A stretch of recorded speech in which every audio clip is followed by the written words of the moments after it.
গন্ধরাজ মুগ ডাল করার জন্যে মুগ ডালটাকে ভালো করে ধুয়ে আমি প্রেসার কুকারে জল নুন হলুদ দিয়ে ডালটাকে সিদ্ধ করে নিয়েছি।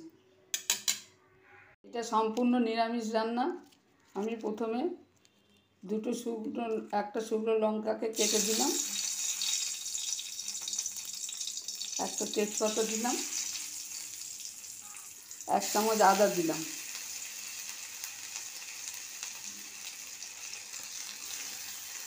ডাল অনুযায়ী আদা দেবেন। আমি 1 বাটি ডাল নিয়েছি, সেই জন্য 1 চামচ আদা দিলাম।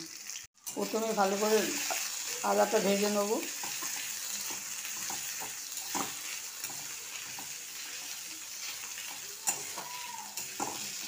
আদার গন্ধটা কেটে গেলে আমি দেব মুগ ডাল সেদ্ধটা।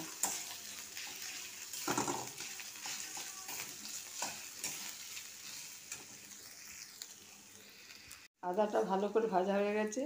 আমি নুন হলুদ দিয়ে সেদ্ধ করেছি বলে দিয়ে দিলাম ডালটা।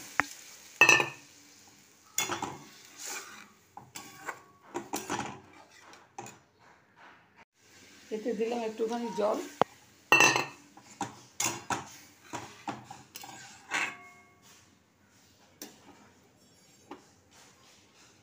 নুন দেওয়া আছে বলে দিয়ে দেবো বড় চামচ 1 চামচ চিনি। যেহেতু নিরামিষ রান্না সেই জন্য 1 চামচ চিনি দিলাম। আপনারা যদি বেশি মিষ্টি খান বেশি দেবেন। এবার দেবো 2 পিস গন্ধরাজ লেবুর 2 পিস স্লাইস।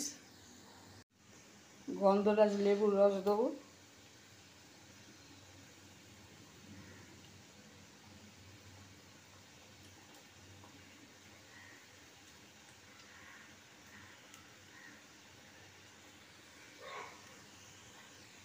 ফুটছে, এবার এটাকে আমি নামিয়ে নেব।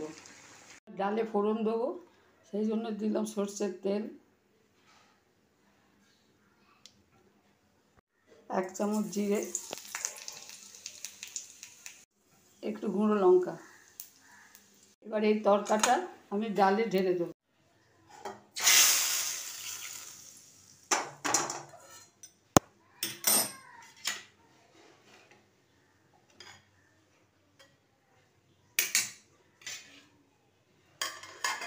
আমার হয়ে গেল ডাল তরকা। গন্ধরাজ লেবুর মুগ ডাল আমার রেডি। যদি রেসিপি ভালো লাগে শেয়ার করবেন, সাবস্ক্রাইব করবেন।